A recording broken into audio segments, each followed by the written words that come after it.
Olha, quando a gente pensa em feudalismo, a imagem que vem na cabeça é quase sempre a mesma, né? Reis tiranos, servos oprimidos, aquela coisa toda. Mas e se essa não for a história completa? Hoje, a gente vai mergulhar numa outra perspectiva. Uma que diz que o feudalismo, na sua origem, não foi uma imposição, mas sim uma resposta quase que desesperada a um mundo que estava desabando. Essa pergunta aqui, ela é o centro de toda a nossa conversa de hoje. E se o feudalismo não foi algo forçado de cima para baixo? E se, na verdade, ele foi uma escolha lógica, uma solução que as pessoas comuns encontraram para literalmente sobreviver ao caos? É uma ideia bem forte que pode mudar o jeito como a gente enxerga a Idade Média.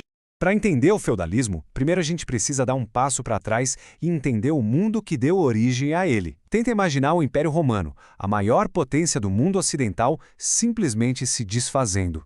É ali, nas ruínas ainda quentes de Roma, que as sementes de uma nova ordem social começaram a brotar. E aqui está o ponto crucial. Roma não foi simplesmente conquistada por bárbaros. Na verdade, ela ruiu por dentro. O império já estava se desintegrando internamente muito antes de qualquer invasor conseguir derrubar os portões. Foi uma implosão, sabe? Não uma invasão. E essa implosão seguiu quase um roteiro, um efeito dominó. Primeiro, o Estado virou uma máquina burocrática gigante e super ineficiente. Para sustentar tudo isso, os impostos ficaram impossíveis de pagar. Com o poder central enfraquecido, a segurança nas ruas e estradas simplesmente acabou. E o resultado final? As pessoas fugiram em massa das cidades para o campo, procurando qualquer lugar seguro. E junto com o colapso material, veio um colapso moral. Sabe aqueles valores que mantinham o império de pé?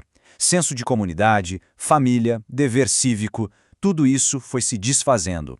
A sociedade romana perdeu a cola que a unia, e com isso, perdeu também a capacidade de se defender. É nesse cenário de caos absoluto que o feudalismo aparece. E aqui que está a grande virada de chave na nossa análise. Em vez de ver o feudalismo como um passo para trás, vamos tentar entender ele como uma solução. Uma resposta desesperada, sim, mas muito prática, para a pergunta mais básica de todas: como a gente sobrevive a isso? Então vamos olhar para o feudalismo com outros olhos. Na sua essência, lá no comecinho, não era sobre opressão, era sobre adaptação. Era um sistema social criado por e para pessoas comuns, como um jeito de garantir duas coisas essenciais: segurança e comida, justo quando o mundo ao redor tinha desmoronado por completo. E o feudalismo não surgiu do nada, né? Ele foi, na verdade, uma mistura genial de duas tradições. Ele pegou uma prática econômica que já existia em Roma, o colonato, que era basicamente camponeses trabalhando na terra em troca de um pedaço dela para viver, e juntou com uma tradição militar dos povos germânicos, o comitatus, um pacto de lealdade total entre um líder guerreiro e seus homens. O resultado dessa soma? O feudo. Economia de um lado, segurança do outro. Com essa base, o sistema feudal inicial não funcionava com base na exploração. Pelo contrário, era baseado em algo bem diferente: a cooperação mútua. Vamos ver como essa lógica funcionava na prática. Essa tabela aqui resume o acordo de forma perfeita. De um lado, o senhor feudal oferecia o bem mais valioso e raro da época: segurança, proteção armada contra bandidos e invasores, estabilidade. Do outro lado, os camponeses ofereciam seu trabalho na terra, garantindo comida para todo mundo. Era uma troca bem direta e, sinceramente, vital para a sobrevivência dos dois lados. Essa citação ela é muito poderosa. Para as pessoas daquela época, a escolha não era entre servidão e liberdade, como a gente imagina. Era entre a segurança de um feudo e a violência, a fome e a morte quase certa do lado de fora das muralhas. Nesse contexto, entrar para um feudo era, sem dúvida, a decisão mais racional que alguém poderia tomar.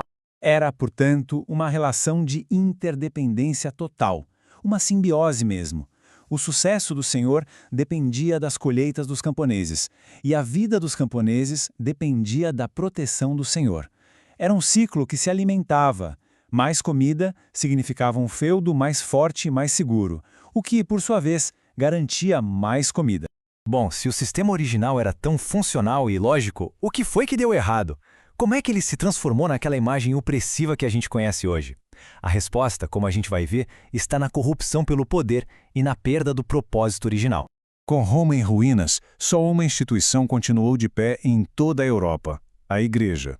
Ela se tornou a grande guardiã do conhecimento, da ordem, da moralidade. Foi a Igreja que, de muitas formas, impediu que a civilização ocidental simplesmente desaparecesse. No entanto, ao preencher esse enorme vácuo de poder deixado por Roma, a igreja começou a se transformar. A sua missão espiritual começou a se misturar e muito com o poder do dia a dia, com terras, com política, com riqueza. E aí, gradualmente, aquela ética de serviço foi sendo trocada pela ganância e pela busca por status. E o resultado final dessa degeneração toda é exatamente a imagem do feudalismo que todo mundo conhece hoje. Um sistema duro, hierárquico, opressivo. O ideal de cooperação mútua acabou dando lugar a um sistema de exploração. E essa talvez seja a conclusão mais importante de todas. O fato de o feudalismo ter se corrompido com o tempo não anula a lógica que ele teve lá na sua origem. Pelo contrário, isso nos ensina uma lição muito valiosa.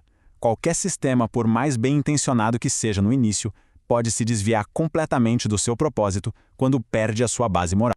Isso tudo, claro, nos deixa com uma reflexão para o nosso próprio tempo. Olhando para as instituições, para os governos, para as organizações de hoje, será que a gente consegue identificar algumas que talvez estejam se distanciando aos poucos daqueles ideais que deram origem a elas? É uma pergunta que a história do feudalismo com certeza nos convida a fazer.